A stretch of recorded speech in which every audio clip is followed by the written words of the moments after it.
రాధా గాయత్రి మరణం బాధాకరమని శ్రీచరణ్ తండ్రి దుర్గాప్రసాద్ అన్నారు. రాధా గాయత్రి మరణం విషయంలో నేరం రుజువైతే చట్టం ముందు అందరూ సమానమే అన్నారు. ఆ విషయంలో తన కొడుకు తప్పు చేయలేదనుకుంటున్నానని తెలిపారు.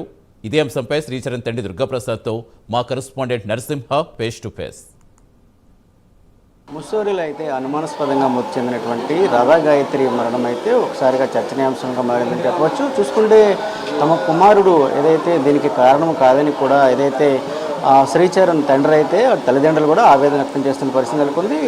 ఇదైతే విశాఖ సింహాచలం పుష్కరిణిలో నేడు కర్మకాండలు కూడా నిర్వహించారు. ఇది ఈ తరుణంలోనైతే మనతో పాటుగా ఎవరైతే రాధా శ్రీచరణ్ తండ్రి అయితే మనతో పాటు దుర్గాప్రసాద్ అయితే మనతో ఉన్నారు. తమకు ఆవేదన ఈ ఘటనకు సంబంధించి పూర్తి వారు అడిగి తెలుసుకున్నాం. చూసుకోవచ్చు ఈరోజు ఏదైతే రాధా గాయత్రి మరణం ఒకసారి బాధాకరం అని చెప్పొచ్చు. ఈ ఘటనకు సంబంధించి కూడా అటు ప్రభుత్వాలు కూడా ముందు నుండి ఎంక్వైరీ కూడా ప్రారంభించాయి. అది దీనిపై ఈ మరణం పట్ల మీరు ఏమంటే ఇప్పటికీ కూడా తమ కుమారుడు ఇది పూర్తిగా బాధ్యత వహించి చంపేశారంటూ ఒకవైపు కూడా ఆరోపణలు కూడా వినపడుతున్నాయి. దీనిపై ఏమంటారు మీరు? ఏమనగలం చూడండి, అమ్మాయి వాళ్ళ పాప 25 ఏళ్ళు పెంచారు, పెళ్లి చేశారు చక్కగా ఉంటుందని. మరి అలా చక్కగా ఉంటుందని ఎక్స్పెక్ట్ 8 నెలల క్రితమే పెళ్ళయింది వాళ్ళకి. అయితే 8 నెలల క్రితం పెళ్ళైన అమ్మాయి శవం ఇంటికి తిరిగి వస్తే ఏ తండ్రికి బాధ ఉండదు? బాధలో అనేకం అంటారు, తప్పదు. ఇప్పుడు వాళ్ళ కడుపు కోత అంటారు చూసారా, అనుభవిస్తున్నారు వాళ్ళు. ఆ కడుపు కోత అనుభవించే వాళ్ళకి తెలుస్తుంది. ఏదైనా బాధ అనేది పక్క వాళ్ళకి సలహా ఇవ్వడం చాలా తేలిక, కానీ అది మన దాకా వస్తే అనుభవిస్తే అప్పుడు తెలుస్తుంది. అందుకని వాళ్ళ కోపం, ఆవిడ మాట్లాడడం అన్నీ సహజమే. ఇందులో ఎవరి దోషం లేదని నా ఉద్దేశం. ఇంకా చెప్పాలి అంటే మీ అందరికీ తెలిసే ఉంటుంది, గాంధారి కృష్ణుని ఒక మాట అంది, ఒరే కృష్ణ నువ్వే చేసావురా ఇదంతా అని, నువ్వే చేసావు, అందుకని ఫలితంగా నేను నీకు శాపం ఇస్తున్నానని చెప్పించింది. కృష్ణుడు చేశాడా? చేయలేదు. ఒకటి. రెండవది, దుర్యోధనుడు అంత వాడి దగ్గరికి వెళ్ళి రాయబారం పెట్టుకొని చెప్పాడు, ఒరే పోతావురా, ఎందుకైనా మంచిది నువ్వు చేసుకో, సంధి చేసుకో అన్నాడు. విన్నాడా? వినలేదు. అంతే. The same is the case, అంతకన్నా ఇంకేమీ లేదు. ప్రధానంగా చూసుకోవచ్చు, ఏదైతే ఇప్పుడు ఎవరైతే శ్రీచరణ్ ఉన్నాయైతే ఏదైతే రాధా గాయత్రి బ్యాగ్లో ఒక ట్రాకర్ పెట్టి ఎక్కడికి వెళ్ళినా కూడా అనుమానించిస్తారు, కొంచెం మనస్పర్ధలు ఎక్కువ ఉన్నాయని కూడా ఒక ఆరోపణలు అయితే మనకైతే వినిపిస్తున్నారు. దీన్ని బట్టి ఒక వివాహం అయ్యి ఒక 6-7 నెలలు అయింది, ఈ తరహా ఘటనలు మీ దృష్టిలోకి వచ్చాయంటారా?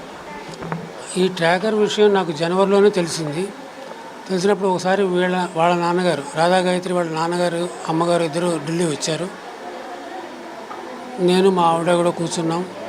ఉన్నప్పుడు ఇదే ప్రస్తావన తీసుకొచ్చి, నువ్వు ట్రాకర్ ఎందుకు పెట్టావని వాళ్ళు అడగడం జరిగింది. జరిగితే ఇతను చెప్పాడు, నేను పెట్టలేదు, అది ఎలా వచ్చిందో నాకు తెలియదు, ఒకవేళ నేనే పెడితే పూనా నుంచి నేను హైదరాబాద్ ఎందుకు వస్తాను అని అడిగారు. వచ్చి పోలీస్ కేసు పెట్టి దాని మీద ఏదో సమ్ ఇన్వెస్టిగేషన్ అనేది జరిగింది. అందులో ఈ came out of that investigation.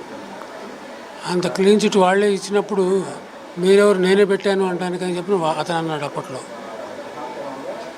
అన్నప్పుడు అది కాదురా, మరి ఇట్లాంటి పనులు చేస్తే ఎలాగరా అని వాళ్ళ అమ్మ అడిగింది. అడిగితే అది కాదమ్మా,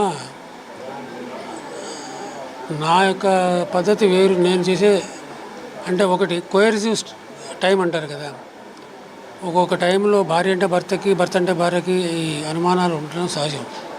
అలాంటివి చేయడం వల్ల నేను పెట్టాల్సి వచ్చింది అని చెప్పాడు అతను. చెప్పిన తర్వాత వాళ్ళ అమ్మగారు ఈడ్చిపెట్టి కొట్టేసింది. అది కూడా వాళ్ళ అత్తమామలు ఉంది. కొడితేను వాళ్ళిద్దరూ బాధపడ్డారు, గాయత్రి కూడా బాధపడింది. నేనే అన్నా, అలా కొట్టడం ఏమిటి, తప్పు కదా అన్న.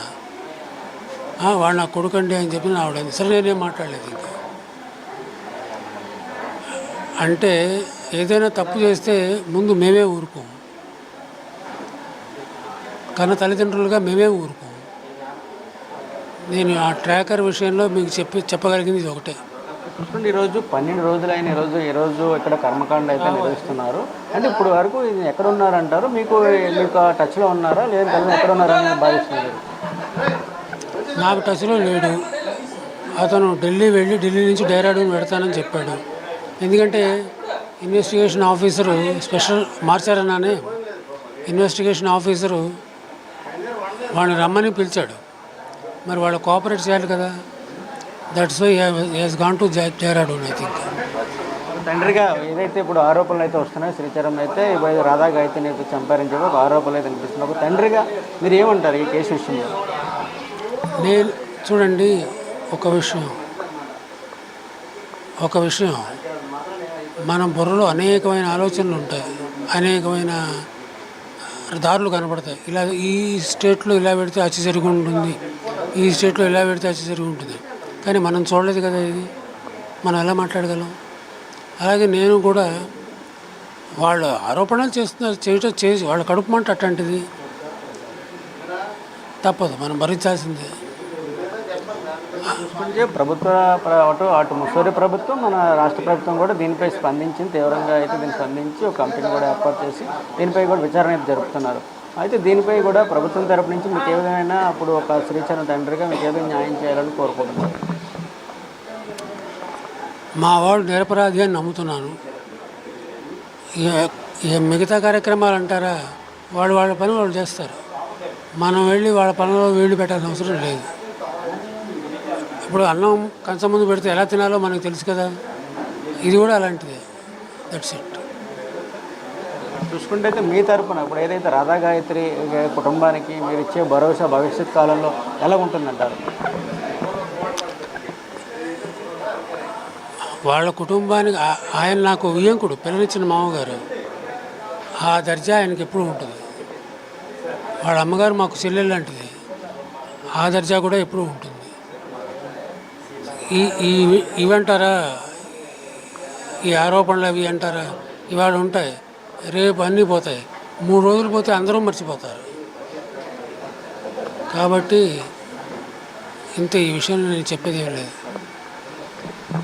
ఏదైతే చూసుకుంటే ఈ ఆరోపణలు నామమాత్రంగానే ఉన్నాయని, ఏదేమైనా కూడా చట్టం ముందు అందరూ సమానమైన కూడా అని చెప్తున్న పరిస్థితి నెలకొంది. ఏదేమైనా కూడా శ్రీచరణ్ నిరపరాధని, ఇది ఈ కేసు విషయంలో కూడా ఏ విధమైన అతని ప్రమేయం లేదని కూడా ఏదైతే శ్రీచరణ్ తండ్రి అయితే ఆవేదన వ్యక్తం చేస్తున్న పరిస్థితి నెలకొంది. ఏదేమైనా కూడా ఇలాంటి ఘటనలు కూడా పునరావృతం కాకుండా ఉండాలని కూడా ఒకవైపు కూడా చెప్తున్నారు. ఏదేమైనా కూడా ఒక రాధా గాయత్రి కుటుంబానికి అయితే భవిష్యత్ కాలంలో మేము అండగా ఉంటామని కూడా ఒకవైపు ఏదైతే శ్రీచరణ్ తండ్రి అయితే చెప్తున్న పరిస్థితి అయితే నెలకొంది. కెమెరామెన్ సుధాకర్తో నరసింహ, ప్రైమ్ నైన్.